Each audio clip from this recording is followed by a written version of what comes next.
Merci bien de se joindre à ce talk. Je me présente très brièvement. Donc, je suis Jacques Troispoil, responsable du pôle opération du groupe Eureden, qui est une coopérative.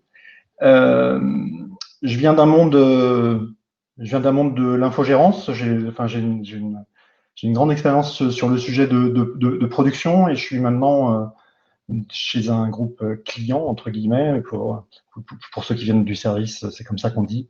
Je suis dans donc, le monde client depuis 3-4 ans. Je vais basculer sur le slide. Alors, on est dans un mode de retour d'expérience, donc ça va pas forcément être très technique. C'est vraiment vous expliquer d'où on vient, ce qu'on fait, pourquoi on a choisi le cloud, pourquoi on a choisi ce cloud, et quelle est la trajectoire qu'on a avec l'ensemble des difficultés qu'on peut rencontrer.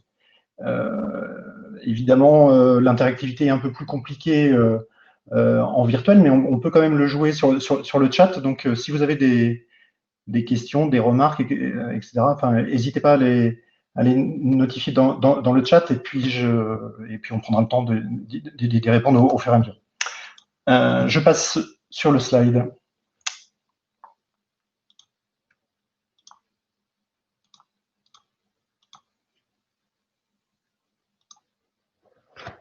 C'est bon? En principe, ça peut marcher. Hop. Alors, dans un premier temps, je vais expliquer d'où on vient, parce que ça fait partie de l'expérience qu'on traverse en ce moment. Et puis, et le cloud a un rôle dans tout ça.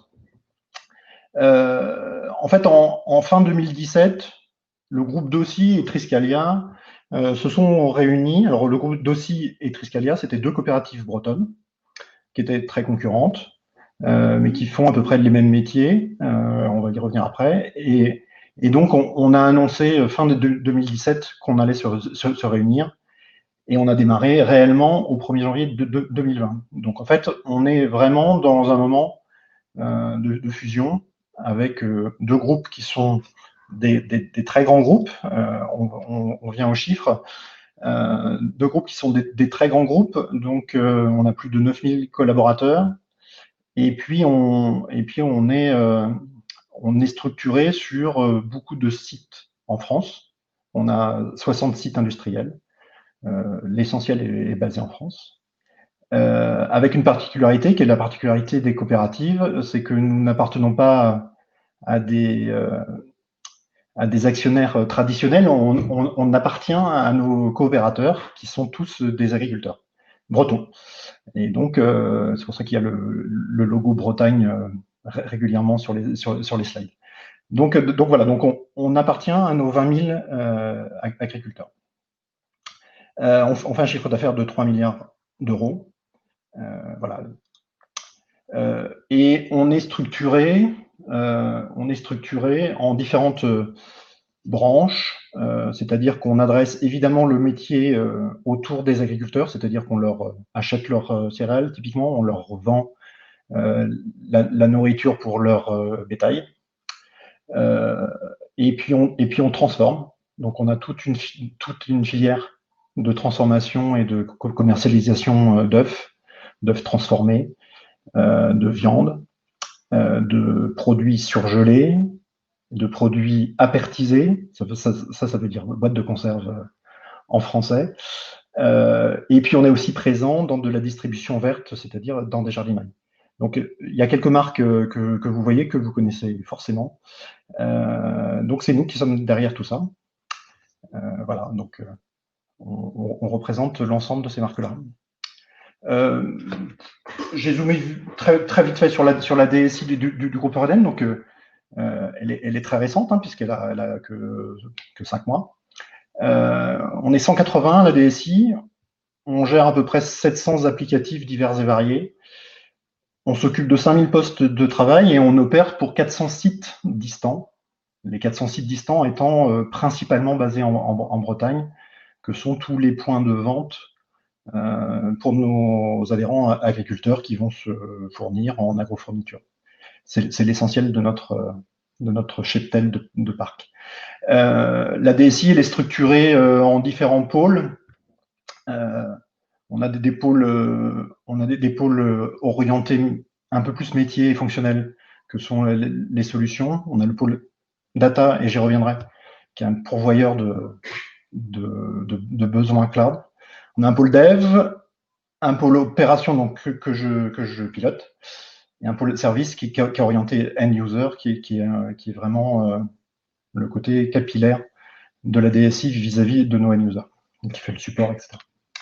Donc voilà, donc j'en ai fini des présentations. Maintenant, je vais un peu plus rentrer dans le pourquoi on est allé sur le cloud. Et tout ce que je vais dire là, maintenant, s'adresse plus de ce que le groupe de Dossi a fait. Parce que, alors moi, j'étais avant, j'occupais le même job à la DSI du groupe Dossi. Donc, je pilotais les opérations, c'est-à-dire les infrastructures et la production, pour être plus précis. Et c'est à ce moment-là que, et c'est dans ce groupe-là qu'on s'est dit qu'on avait des trucs à faire sur le cloud. Donc, tout ce que je vais présenter là, toute la genèse, c'est porté par la moitié du groupe Eureden, donc par le groupe Dossi. Pourquoi le cloud? Parce que c'est tous ces trucs-là, avec plein de serveurs, plein de trucs, plein de lumière. En fait, c'est pas notre métier à nous. Hein. Notre métier à nous, c'est de fournir des applicatifs pour nos métiers qui vont faire des boîtes de conserve ou des produits surgelés. Mais voilà. Mais nous DSI, on n'a pas vocation à gérer des fermes de serveurs. On a tellement pas qu'en fait, on a des petites infras. Donc, encore une fois, je zoome sur le groupe Dossi seulement, puisque c'est ça qui est la base de notre réflexion cloud. Côté Dossi, on n'avait qu'un seul data center qui est comme souvent dans ce type de boîte à l'intérieur du siège. Donc, un seul data center qui est en double salle quand même, avec un peu plus de 270 serveurs et puis 60 Tera. Voilà, on avait une croissance qui accompagnait les projets et toujours une utilisation d'infrastructures très, très, très haute, ce qui nous laisse tout le temps très peu de marge de manœuvre. En plus de ça, et ça c'est un vrai problème, on a une bande passante Internet très faible. Donc tout ça pour dire que nos capex infrastructures côté groupe Dossi étaient faibles, avec, on va dire, un sentiment d'appartenance de l'infra qui était aussi faible. C'est-à-dire, j'ai pas des gens qui étaient forcément très très fiers, ou enfin c'est pas le bon terme, mais très enclins sur nos infras. Donc on avait un détachement vis-à-vis de ça. La difficulté de ce modèle-là, c'est que effectivement, à chaque nouveau projet qui arrive, nouveau projet équiper un ERP pour une nouvelle branche, changer un soft de GMAO, enfin bref, tous les besoins des branches, à chaque fois, on se disait, oups, je suis un peu juste, il va falloir que je réinvestisse. Et se pose l'éternelle question de qui doit porter les investissements, ça va coûter à qui, comment on redistribue, etc. Donc, on était toujours dans ce modèle-là. Et puis, à chaque fois qu'il faut investir, évidemment, c'est nécessairement une perte de temps parce qu'il faut faire des commandes, il faut vérifier qu'on a le droit d'investir, etc. On a un temps administratif qui est toujours trop long. Donc voilà, donc le cloud, c'est forcément imposé comme nous, en se disant comment on peut y aller. Est-ce que c'est pour nous aussi, parce qu'on n'est pas forcément un groupe IT ultra moderne, voilà. Et donc le sujet, c'était de trouver le premier projet. C'est pour ça que je parle de la data, parce que c'est eux qui nous ont amené ce projet-là. Alors, mon collègue Philippe Vitnet, qui manage le pôle data, à travers un des un des projets majeurs qu'on a traité, donc ça c'est quelque part sur 2018, qui était le renouvellement de l'ERP pour la fabrication industrielle, enfin pour de l'ERP de la branche boîte de conserve, donc d'aussi Long Life à l'époque. Eh bien, on avait un vrai sujet autour de la data et de comment le métier peut s'approprier toutes les données qu'on a sur les commandes, sur la logistique, sur nos stocks, etc. Alors, pour faire ça, en fait, évidemment, on aurait pu se dire, on va créer un cluster Hadoop chez nous. On va investir dans du hardware, on va faire tout ça. Alors, évidemment, on aurait pu le faire, mais en fait, c'est vraiment pas ça qu'on a fait parce qu'on n'a pas forcément les compétences, on n'avait pas les salles blanches qui vont bien. Et donc ce sujet-là, ça a été le premier projet sur lequel on s'est dit, là, on n'a pas le choix, il faut absolument qu'on aille sur un cloud pub. Donc moi, c'est le projet que j'attendais avec impatience parce que j'avais plein d'autres idées sur le cloud pub, mais à chaque fois, c'est qui paye, qui va nous permettre de passer ce premier cap. Alors, par contre, ce projet-là, il avait quand même des contraintes assez fortes, c'est qu'on avait moins de 3 mois pour le réaliser. Et puis, évidemment, il fallait investir zéro, mais ça, c'est le cloud qui nous a porté ça. Alors, on a choisi deux partenaires majeurs, et depuis, on continue de travailler avec eux. C'est AWS et D2SI à l'époque et Revolt maintenant. Pourquoi? Alors, parce que j'ai pas de slide prévu, mais je vais quand même expliquer la genèse du choix Amazon. Alors, vu qu'on partait de zéro, pour nous, à la limite, Amazon, Azure ou GCP, ils partaient à peu près de la même ligne. Donc, on n'avait pas de choix préconfiguré à l'avance. On avait un temps extrêmement court, puisque j'avais à peu près 3 mois pour commencer à créer les premiers environnements à partir du moment où on s'est dit qu'on allait sur un cloud pub. Donc il fallait être très efficace et être sûr qu'on allait être accompagné comme il fallait. Donc on a mis, on a juste posté un mail chez Amazon et grosso modo tout s'est passé très très vite. J'ai été en contact très très rapidement avec une première équipe qui a échangé avec nous sur nos besoins et après les gens d'Amazon Paris nous ont appelés très très très vite. Donc en fait le principal critère pour lequel on a choisi Amazon, si ce n'est que évidemment que c'était un cloud provider connu et reconnu dans le Gartner, etc. Mais le choix il s'est fait essentiellement sur la proximité et sur la capacité qu'on a eu à avoir des gens en face qui nous ont très vite rassurés. Donc ça c'est le point essentiel de notre choix. Ensuite, il fallait évidemment un partenaire cloud qui nous apprenne un peu le métier et de voir comment on allait faire. Et là, c'est pareil, on avait rencontré des D2SI un petit peu avant tous ces choix-là, qui nous avaient parlé de leur capacité à industrialiser. Et on les a évidemment mis dans la boucle de notre choix AWS. Et les deux nous ont portés pour faire le projet. Donc, en fait, les deux choix, ils se sont pas faits par, comment dire, par grand cahier des charges, par grand études sur 6 mois et tout ça. C'était pas du tout c'était pas ça notre méthode de fonctionnement.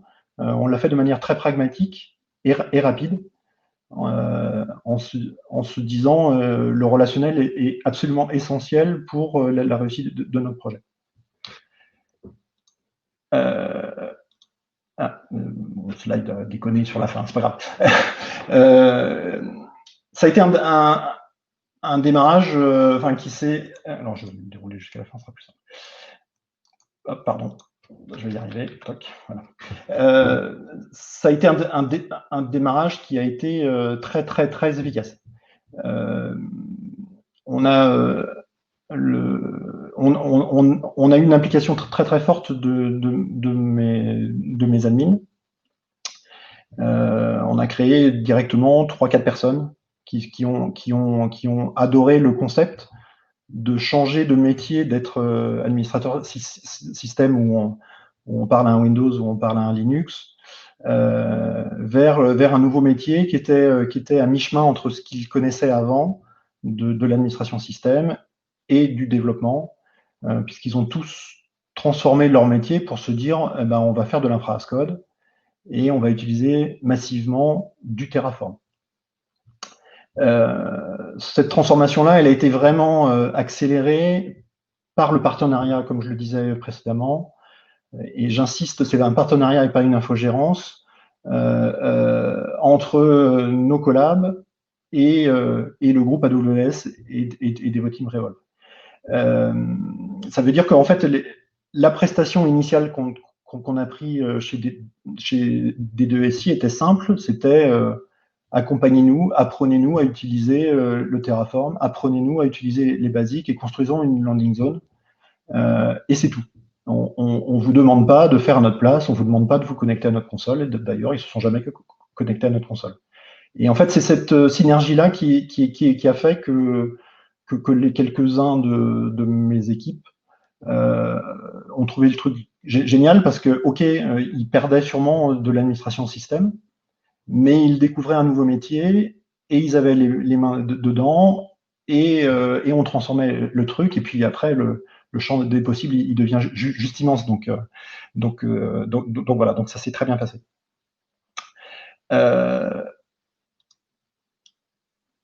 Ouais, voilà. Jusque même à ce que le leader, on va dire, de chez moi qui pilote le truc, a passé l'assertif architecte il n'y a pas longtemps. Donc il y a une réelle implication et une réelle appétence des people. En termes de timing, ben, on a réussi le pari. On a livré notre socle infra à l'heure, ce qui était juste incompréhensible. Absolument impossible dans de l'infra traditionnel parce que c'était à peine le temps de commander. Donc là, on a réussi à le faire. On a évidemment réussi à pas avoir de capex, ça faisait partie du modèle. Et puis en plus, alors on a une culture chez nous historiquement qui était d'utiliser le monde Microsoft. Donc, c'est-à-dire que toutes nos bases de données, elles sont SQL Server, on est sous Windows, voilà, enfin, c'est la culture de l'entreprise et des admins qui la composent.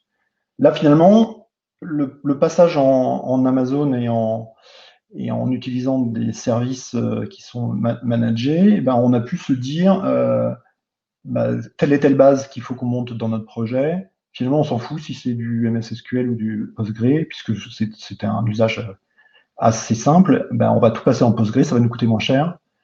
Et à la limite, on s'en fout parce qu'on n'a pas à gérer ce qu'on savait pas faire à l'époque, c'est-à-dire de quelle version de Postgre on met, quel est Linux, comment on le sauvegarde, etc.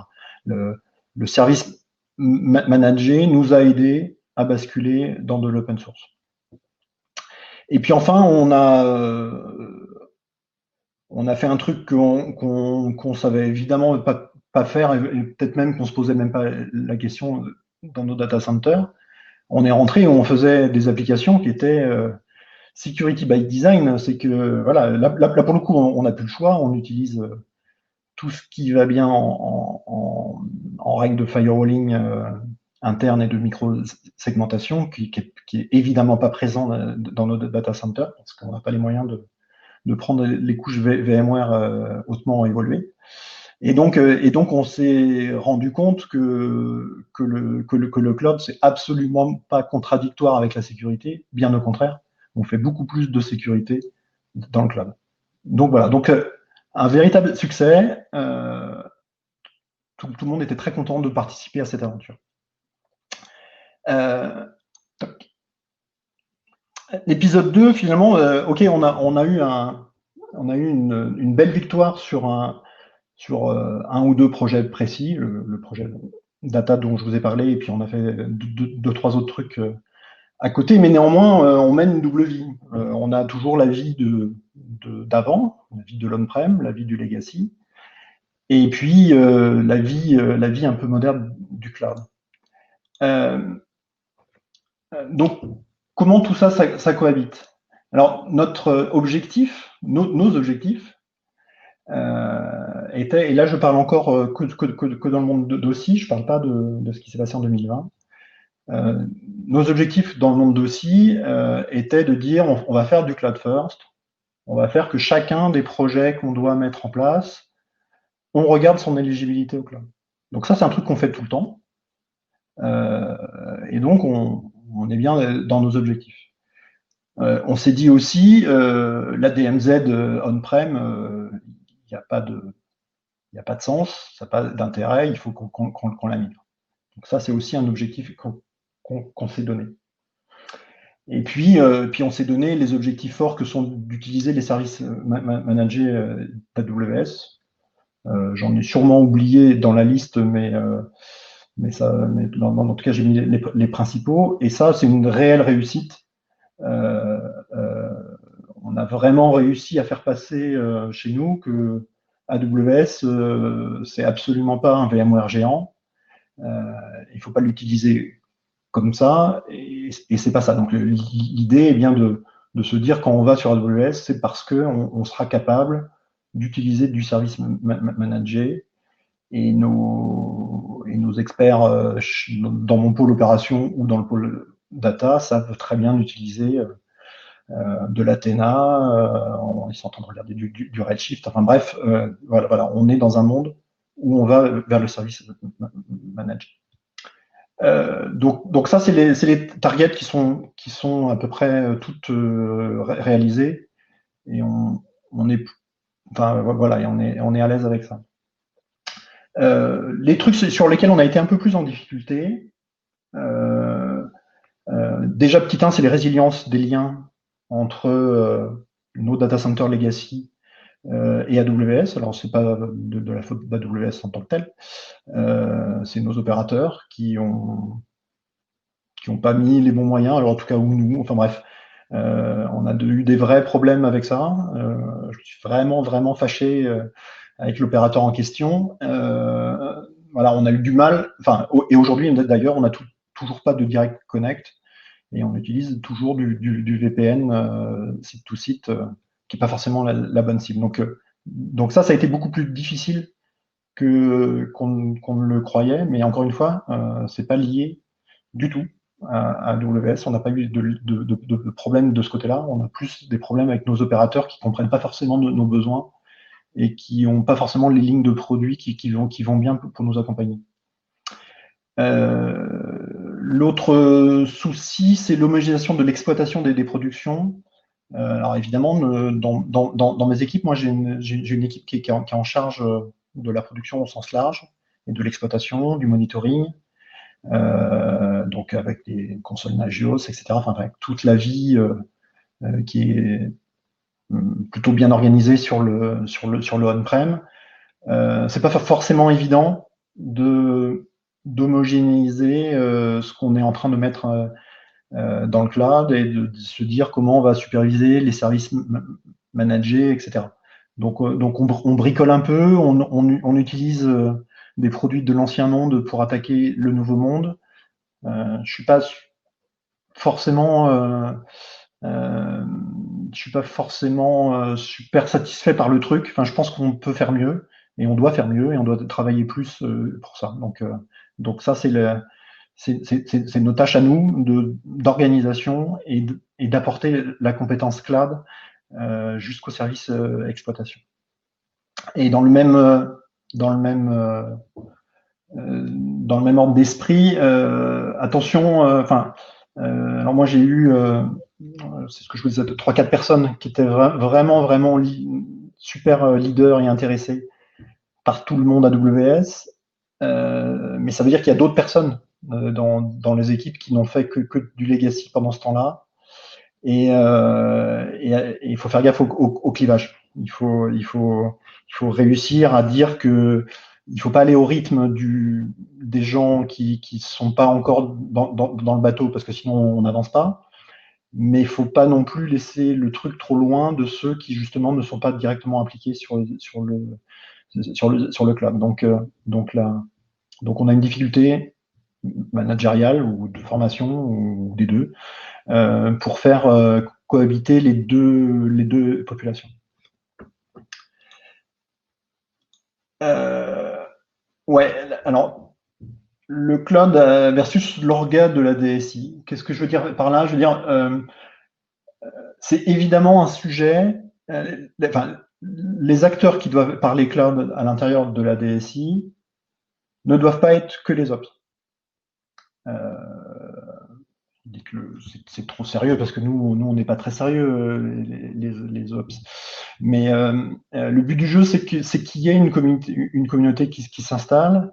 Et moi, je ne veux pas porter à moi tout seul dans la DSI, encore plus dans la DSI Eureden. Je ne veux pas porter à moi tout seul le sujet cloud. Le sujet cloud, ça doit être un sujet qui appartient à minima à la DSI, voire au métier, voire même certainement au métier. Et donc, il faut absolument qu'il se crée une émulation entre les différents acteurs à minima de la DSI, encore une fois, pour qu'ils parlent de leurs besoins, etc. Parce que si on met ça que sur les ops, on risque très très vite de réavoir une demande en disant j'ai besoin d'une VM de 2 CPU pour installer un truc. Et le truc, il est probable que le truc il soit déjà en service managé chez AWS, et si on fait ça, en fait, on a perdu. Donc, on a absolument besoin d'une compréhension globale et d'embarquer toute la DSI. C'est un truc qu'on a très très bien réussi à faire avec l'équipe Data, qui était encore une fois sponsor du projet initial. Et dans l'équipe Data, on a au moins une personne, enfin si ce n'est deux, qui est vraiment très très très très à l'aise avec la techno AWS et qui fait avancer les ops et inversement. Donc ça, c'est clé. En revanche, on n'a pas eu, alors je ne sais pas si c'est pas eu le courage ou pas eu la matière à créer ce qu'on voit très fréquemment dans les slides Amazon, une équipe de type Cloud Excellence. Donc on l'a virtuellement créé avec une communauté, mais c'est pas satisfaisant finalement ce qu'on a fait. On en parlera un petit peu plus loin. Parce que cette équipe de Cloud Excellence, elle a vraiment un sens. Mais on ne l'a pas fait. Parce que pas encore assez de matière et pas assez de maturité. Donc ça, c'est à traiter chez nous. Alors la vraie vie avec ces déceptions, parce que rien n'est simple, les solutions qu'on nous demande d'installer au quotidien, que l'on déploie pour les métiers, sont old-fashioned. Alors après, je ne sais pas si c'est lié à notre secteur d'activité où les coopératives agroalimentaires sont dévolues à avoir que des trucs moches et vieux, mais en tout cas, c'est le cas. Aujourd'hui, finalement, quand les métiers choisissent une solution, puisque nous, on les développe que très très peu, aucune n'est cloud native. Et quand je dis aucune, c'est aucune. Pour vous dire, j'ai encore eu un sujet le mois dernier, on me parle d'installer un Windows 2003. Donc voilà, on en est quoi. C'est-à-dire que je me prends systématiquement du client lourd, de la base de données, tout ça présenté en Citrix. Enfin bref, on a un vrai problème avec ça, c'est que, ok, on est à peu près organisé, on se dit qu'on a des gens qui savent faire, en revanche, on n'a rien transformé et on est toujours obligé de continuer d'installer des applications qu'on n'arrive pas, enfin qui ne sont pas cloud natives et qu'on trouve que c'est vraiment compliqué de basculer sur le cloud pour une valeur ajoutée qui semble faible. Donc ça, c'est un vrai problème chez nous. Et puis évidemment, merci Benoît.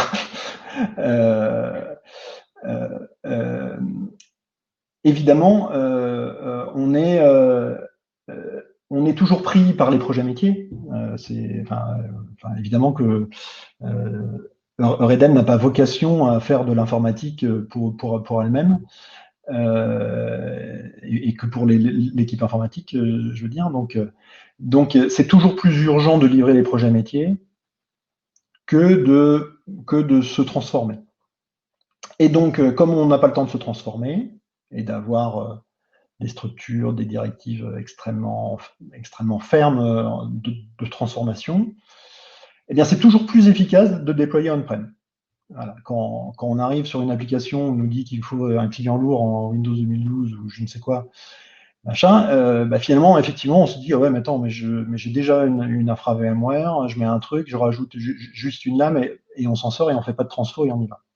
Donc voilà, donc c'est ça le constat jusqu'à aujourd'hui. Alors aujourd'hui ou hier, enfin bref, jusqu'à maintenant en tout cas, notre constat il est là, c'est que on a envie, on voit tout ce que le cloud peut nous apporter, mais on n'y arrive pas parce que les besoins ne sont pas adaptés.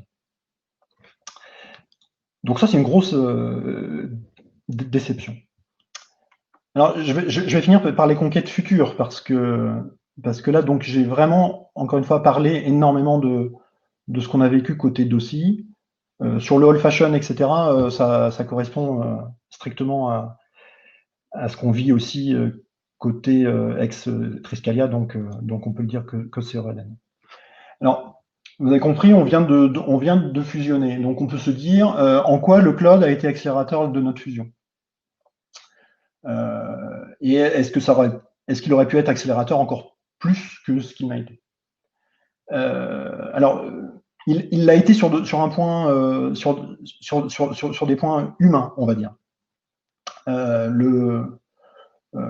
Alors, un peu de contexte. Côté DOSI, on avait 0 équipe dev. Côté Triskalia, ils avaient une équipe dev. Donc, le groupe Eureden bénéficie maintenant d'une équipe dev qu'on n'avait pas côté DOSI. Donc, évidemment, on s'est très vite rapproché, les gens qui avaient la culture AWS chez nous, se sont très vite rapprochés des équipes dev en disant mais on a sûrement des trucs à faire ensemble. Enfin, on va pouvoir créer une sorte de framework, une sorte de CI/CD avec de l'infra as code dedans. Enfin bref, tout plein de trucs techniques que vous connaissez sûrement mieux que moi. Et on a tous à en bénéficier. Donc ça a été un pont et et des premiers échanges entre équipes. Donc en ça, de parler du cloud, ça a permis à des équipes qui ne se connaissaient pas de discuter entre elles. Un autre sujet qui est pure opération, côté DOSI, donc je disais qu'on avait fait du Terraform pour faire de l'infra as code. Côté Triskalia, il y a eu énormément de travail fait autour de Ansible pour packager et créer automatiquement des serveurs qui étaient plus à vocation on-prem, mais en tout cas, ils ont énormément travaillé sur l'automatisation Ansible. Donc, on se dit que entre ce qui a été fait d'un côté et de l'autre, on se retrouve avec une map un peu plus complète et de faire cohabiter ce qu'on a fait en Terraform et en Ansible. Donc ça, c'était ce qui était bien. Ce qui est un peu moins bien, ce qui est un peu plus difficile, c'est pas moins bien. En fait, le cloud n'a pas été accélérateur de notre fusion parce que l'ensemble de nos applications sont déployées sur nos data centers on-prem. Effectivement, si on avait été dans le cloud, je pense que ça aurait été plus pratique de se dire les ex-dossiers accèdent aux applications ex-Triskalia, etc. Bon, là, effectivement, on est full dans nos data centers à quelques exceptions près. Donc, finalement, on a traité les mêmes sujets que si on n'avait pas commencé le cloud. Mais on se dit que voilà, enfin, le cloud aurait pu accélérer. On a aussi un décalage dans notre culture. Ça, c'est côté opération. On a 2 équipes opération qui ont une culture infra très différente. Comme je vous le disais, côté de DOSI, on avait des infras très légères et à peu près peu d'appétence pour les infras complexes. Côté Triskalia, c'est pas exactement le cas. Ils ont des belles infras de bled, des belles infras de stockage, et donc dans les mêmes équipes, on a des spécialistes infrastructure on-prem et des gens que ça n'a jamais intéressé. Donc voilà, ça c'est un problème managérial de cohabitation, mais il faut le prendre en compte parce que c'est pas forcément simple au quotidien. Alors le changement de cap, il est encore en mode projet. Alors le changement de cap, c'est de se dire la nouvelle DSI Eureden, elle doit évidemment avoir un cadre budgétaire un petit peu nouveau, pardon. Et donc il faut qu'on réfléchisse comment on dépense notre argent. On se retrouve avec nos data centers avec des renouvellements assez lourds à faire en termes de licences et d'infrastructures. On a par exemple énormément de licences Windows Data Center qui sont en 2008. Évidemment, pour installer un Windows de 2016 ou 2019, c'est un peu compliqué, donc il faut tout réinvestir. Donc en fait, on a beaucoup d'argent à sortir pour maintenir nos infras. Un des projets qu'on a, que j'espère qu'on va convertir, mais qui n'est pas encore strictement écrit dans le marbre, ce serait de se dire on arrête les investissements dans le data center. Alors c'est le nom de code 0CX4DC qui n'est pas un truc de bataille navale, mais qui est zéro capex for le data center. Et c'est ça peut-être le changement de cap de la DSI Eureden que je propose de conduire. Je vous parle de ça alors que j'ai pas l'assentiment de mes DG encore sur le sujet, donc on est un peu dans de l'hypothèse. Mais je pense, ma conviction à aujourd'hui, avec ce qu'on a vécu depuis 2-3 ans chez Dossi et ce que je vis depuis 6 mois sur Eden, ma conviction, c'est que à notre échelle à nous, on n'est pas des startups, on ne développe pas nos produits, il va falloir accélérer clairement notre mouvement sur le cloud. Et comment on fait ça? On fait ça par des contraintes. Et on convertit les contraintes budgétaires qu'on a forcément suite à une fusion parce que on sait très très bien que les fusions de groupes sont souvent associées à des mots de synergie, d'économie, d'échelle, etc. Voilà, on n'est pas, on sait à peu près comment ça se passe. Et donc toutes ces nouvelles contraintes budgétaires qu'on va avoir, il faut absolument qu'on les transforme en opportunités. Et de se dire que si on investit peu ou pas dans nos data centers, ça va nous permettre de transformer le truc et d'utiliser tout ce cash pour nous transformer et pour aller clairement chez AWS en ce qui nous concerne. Donc c'est ça notre piste, en tout cas ma piste du moment. Je pourrais éventuellement vous en parler plus tard quand j'aurai avancé pour le club de 2021, mais la conclusion de la double vie me fait dire que je peux pas continuer de faire un petit peu de cloud et beaucoup de on-prem sans passer par une contrainte forte. Voilà, je pense que c'est là-dessus que je vais m'arrêter. Alors, est-ce que vous avez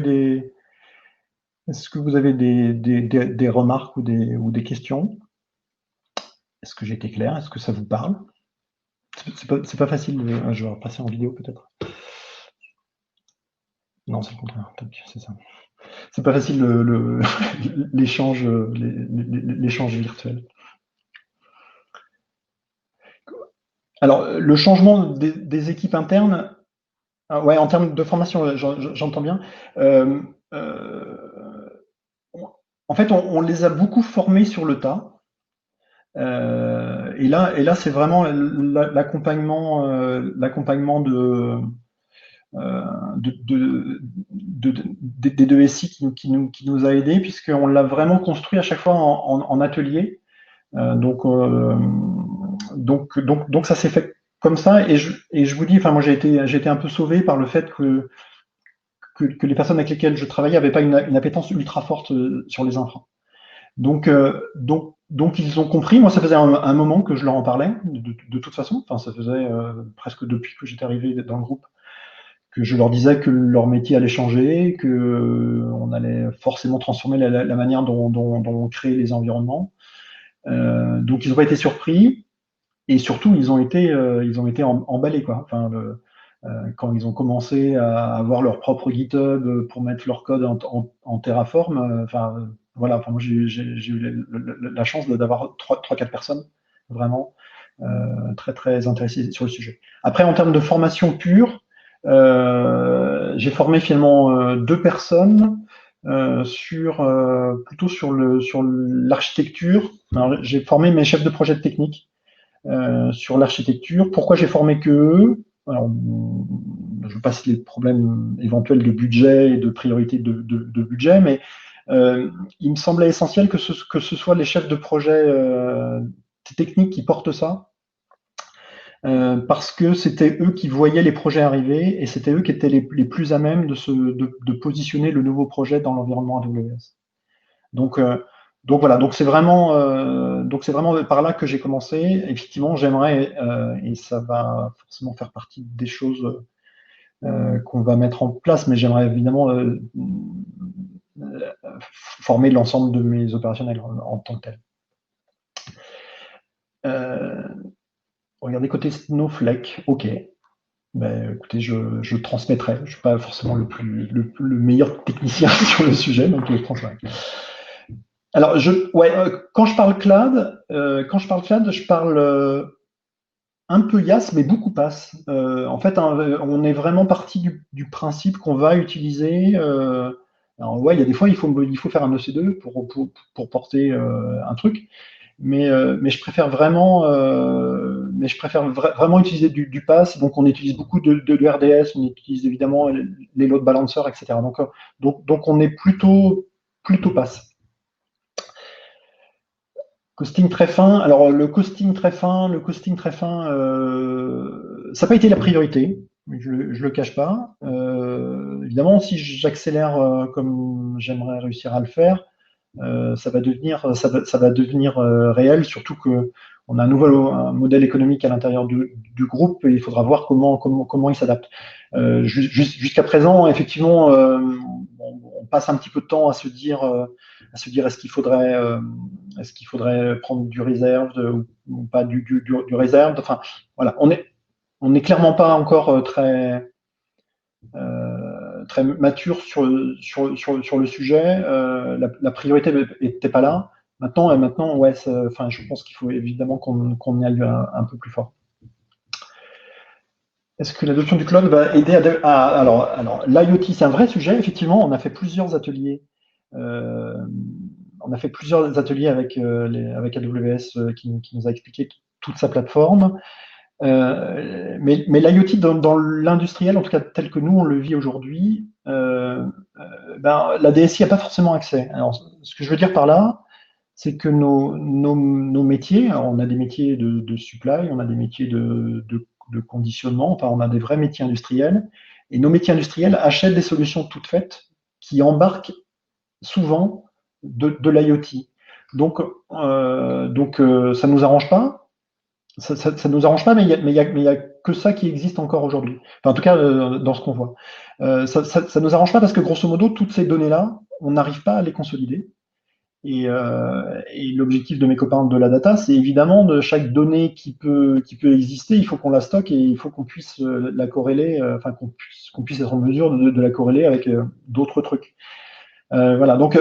Donc on sait qu'on a de l'IoT chez Reden, mais on sait qu'elle est assez peu utilisée, enfin, c'est ça, elle est assez peu maîtrisée par la DSI, voire même pas maîtrisée par la DSI, mais seulement par les vendeurs de solutions qui fournissent tout, quoi, qui fournissent et le matériel et la solution applicative. Mais c'est un vrai, c'est vraiment dommage et on aimerait bien faire beaucoup mieux.